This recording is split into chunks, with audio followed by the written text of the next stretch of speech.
නිවහනක වාස්තු ගැන කතා බහ කරන අපේ නිවහන විශේෂාංගය. ඉතින් ඔබ දන්නවා ඔබ බොහොම බලාපොරොත්තුෙන් සිටින අප සමග මේ නිවහන විශේෂාංගය සමග මුල සිටම නිරන්තරයෙන් සම්බන්ධ වන්නේ නිවාස නැත්නම් ශිල්පීය වාස්තු විද්‍යා විශාරද ඒ වගේම මේ වාස්තු සම්බන්ධයෙන් මාධ්‍යයන් තුලින් ඔබ නිරන්තරයෙන්ම දකින විශේෂයෙන්ම නව තාක්ෂණය පරිගණක ශිල්පීය ප්‍රායෝගික වශයෙන් මේ වාස්තු සමග සහසම්බන්ධ කරපු ඒ අපේ සම්පත්දායකවරයා ජේ ගොඩකන්දාරච්චි මහත්මයා අපි බොහොම ගෞරවයෙන් පිළිගන්නවා. ආයිබෝන් ගොඩකන්දාරච්චි මහත්මයා. ගොඩකන්දාරච්චි මහත්මයා අපි දැන් සෑම ශ්‍රේෂ්ඨයක්ම පාහි මේ වැදගත් වෙන වාස්තු සිද්ධාන්ත කතා බහට ලක් කරා. ඉතින් අද විශේෂයෙන්ම මම ඔබතුමාගේ අපේ කතාව ආරම්භ කරන්න කැමතියි. ගොඩකන්දාරච්චි මහත්මයා සමහරවිට අපිට සිද්ධ වෙනවා. දැන් මේ නිවහනක් මිලදී ගන්න යනකොට බොහෝ විට බාගෙට හදපු නිවාස තිබෙනවා. බාගෙට හදපු ගෙයක්. ඉතින් මේ බාගෙට හදපු ගෙදරක් මිලදී ගන්න යනකොට මේ වාස්තු ගැන කොහොමද අපි සැලකිලිමත් වෙන්න ඕනේ? මේ කාරණාවෙන් අද මම කැමති ඔබතුමාගේ මේ සාකච්ඡාව පටන් ගන්න. අපිට දැන් අපි කතා කරොත් දැන් බාගෙට හදපු නිවසක් තමයි දැන් ගන්න යන්නේ කෙනෙක්. දැන් එයා බාගෙට හදපු නිවසට යනවා. කොහේ ආරංචි මාර්ගයකින් එක්ක පත්තරයකින් පුවත්පතකින් හෝ යම් කිසි ක්‍රමයකට යාගේ ගේ ගන්න යනවා. ඉතින් මේ ගන්න යනකොට යාට ගේට යනකොටම දැනෙනවා නෑ මට මේක හරියන්නේ නෑ කියලා යාට අග්ගාල එතනින් අයින් වෙන්න ඕන. මේ කවුරු හරි බල කළා නෑ මේක හොඳයි. ඉතින් බ්‍රෝකර් කෙනෙක් හිටියොත් ඉතින් එයා කොහොම හරි මේක බලන්නේ යාගේ ඇඟට දාන්න. ඉතින් එහෙම වෙන්න අරකයි. පළවෙනිම කාරණා එකයි ඒක ඔබතුමා මතු කරන්නේ මේ අපි ඒ ගෙදර මිලදී ගන්න යනකොටම අපිට දැනෙනවා නම් මේ නිවස අපිට එතන ගැලපෙන්නේ නැහැ කියලා එතනින් වගේ තීරණයක් ගත යුතුයි. ඇතරම එයාට පුළුවන් එතකොට මේ ඔන්න දැන් මට මේකේ හොඳයි කියලා එයාට තේරෙනවා. ඒතර එයාට කිසිම ගැටලුවක් නැහැ. එයාට පුළුවන් ඒක මේ ගන්න. ඒක තමයි එයා කරන්න ඕනේ. ඒතර ඒ සිද්ධ වෙනවා නම් කිසිම ගැටලුවක් නැහැ. එයාට ඒ හරහා එයාගේ කටයුතු මෙහෙවන්න පුළුවන්. නමුත් දැන් මේ ගේ ගන්න යනකොට එයා බලන්න කාරණා ගොඩක් තියෙනවා හැබැයි. ඉස්සෙල්ලා බලන්න වෙනවා එයාට මේ නීතිමය පසුබිම බලන්න වෙනවා. මේක අනුමත කළාද නැද්ද බලන්න වෙනවා. එතකොට ඔහු ඒ දේවල් බැලුවේ නැත්නම් එහෙම වෙන්නේ ඔබට ලොකු ප්‍රශ්නයක්. මොකද නැවත මේක අනුමත කිරීමේදී පළාත් පාලන ආයතනවලදී ගැටලු මතුවෙන්න පුළුවන්.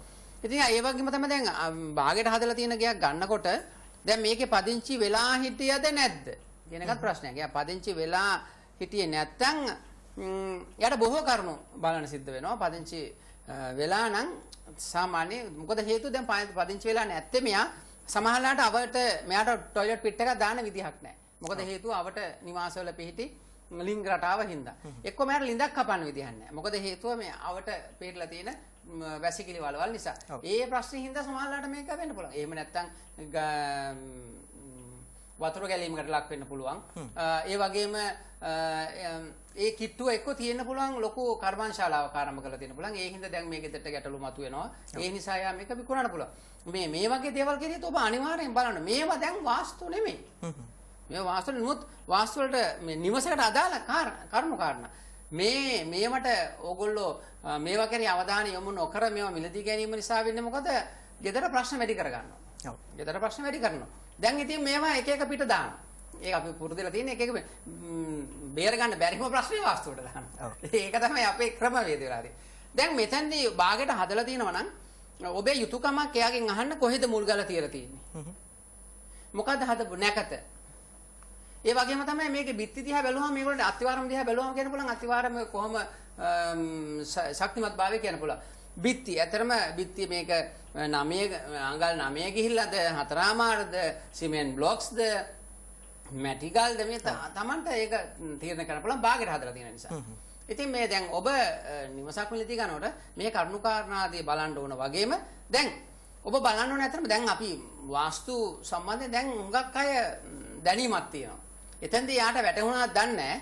මගේ පාර තියෙන තැන මගේ ගේට්ටුව තියෙන තැන වැරදි. මට දැන් කරගන්නම දෙයක් නැහැ. යා ඉතින් විකුණන මේ කර්මය ගෙවන්න ඕන කෙනා මේක අරගන්නවා. ඉතින් ඔබට පුළුවන්. අපි ඔබට කියලා තියෙනවා උතුරු සහ බටහිර මූණත තියෙනවා නම් ඉඩම අනිවාර්යයෙන්ම ගේට්ටුව යන්න ඕන බටහිරට කියලා. නැගෙනහිර සහ දකුණ නම් අනිවාර්යයෙන්ම ගේට්ටුව යන්නට ඕන ගිනි කොනට කියලා. ඉතින් ඔබට පුළුවන්. ලොකු දෙයක් නෙමෙයිනේ යමිල.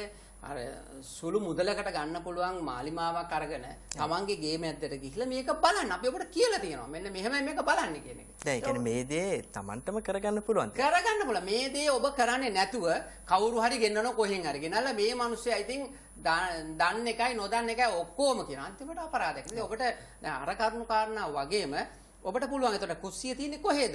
මේක දැන් කුස්සිය වෙන තැනක දාන්න බෑ. දාලා තියෙන්නෙම ඊසානේ. ඉතින් එහෙම වුණොත් අපි කොහෙද දාන්නේ? දැන් එතෙන්දි ගැටලුවකටපත් වෙනවා. ඉතින් මේ දැන් ඔබ මේ වාස්තුමය කාරණාවලදී දිශාවල් වාස්තු කිව් හැටි දිශාව වැටෙනවා. වාස්තු කතා කරන්න බෑ දිශාව නැතුව. එහෙනම් දිශාවත් එක තමයි වාසන. ඔබ දිශාව බැලුවා. ඒ අනුව ගේ කොහොමද පිහිටලා තියෙන්නේ කියන එක බලන්න. දැන් මේවා වෙනස් කරන්න පුළුවන්ද? ඒ වගේම දැන් අපි මුදලක් යොදනවා. දැන් ලක්ෂ 15ක් යොදලා මේ බාගෙන හදපු ගේ ගන්න. දැන් මෙයාට ඉන්න වෙනවා අවුරුදු 2ක් ඉතිරි ටික කරන්න.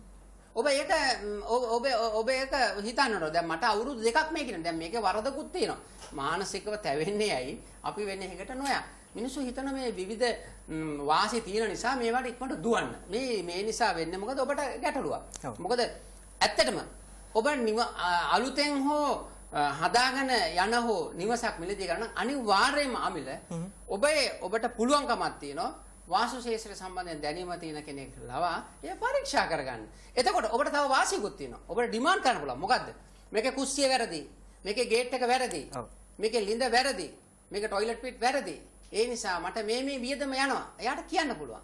එයාට ඔබ නම් අහුවෙලා තියෙන කුරුල්ලා එයා කොහොමත් ඒක අතාරින්නේ නැහැ. ඔව්. දැන් ඔබතුමා මතු කරපු කාරණාව ඉතාම පැහැදිලි. දැන් මූලිකවම අපි බලන්න ඕනේ මේ ප්‍රායෝගික ගැටලු තියනවාද කියලා. ඊට පස්ව අපි වාස්තු පිළිබඳ ගැටලුවක්ද කියන කාරණාව බලා ගන්න ඕනේ.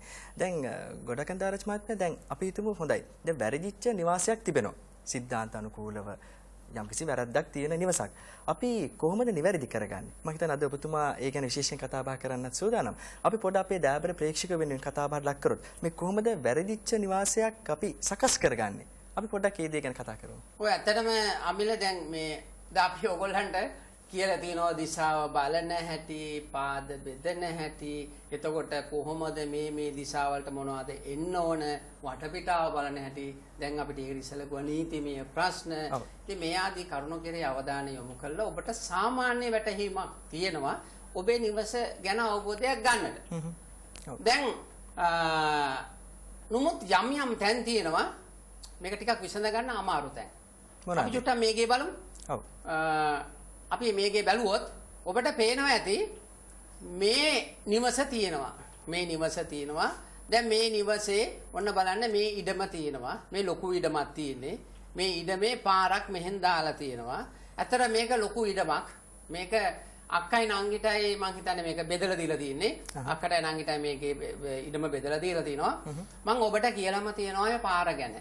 ඉතින් මේ ඇත්තටම මෙහිදී දැන් අපි බැලුවොත් මිනිම් කටයුතු කරන මහත්තුරුන්ටත් මම මේ ඉස්සෙල්ලත් මාධ්‍ය හරහා ඒ වගේම මම පතපොතුනුත් දැනුම දීලා තියෙනවා හැමතිස්සෙම. මොකද අපි කෙනෙක් කියන පළියට නෙමෙයි ඉදිරියට වැඩ අවුලක් ගැටලුවක් ඇති නොවන පරිදි එය බෙදීම කටයුතු ඔවුන් හා සාකච්ඡා කරලා කරන්න ඕන. දැන් මෙයා කෙලින්ම දාලා තියෙන්නේ කොහෙද? නිරිත පැත්තෙන් පාර තියෙන්නේ. මේ නිරිත පැත්තෙන් පාර වැරදි. දකුණටනේ පාර තියෙන්නේ. මේ මූණක තියෙන්නේ. ඉතින් මේක තමයි මහා ඉඩම. මේක තමයි දැන් මේකේ තව කෑල්ලක් තියෙනවා ලොකු ඉඩම. ඉතින් මේ එහා පැත්තේ කෑල්ල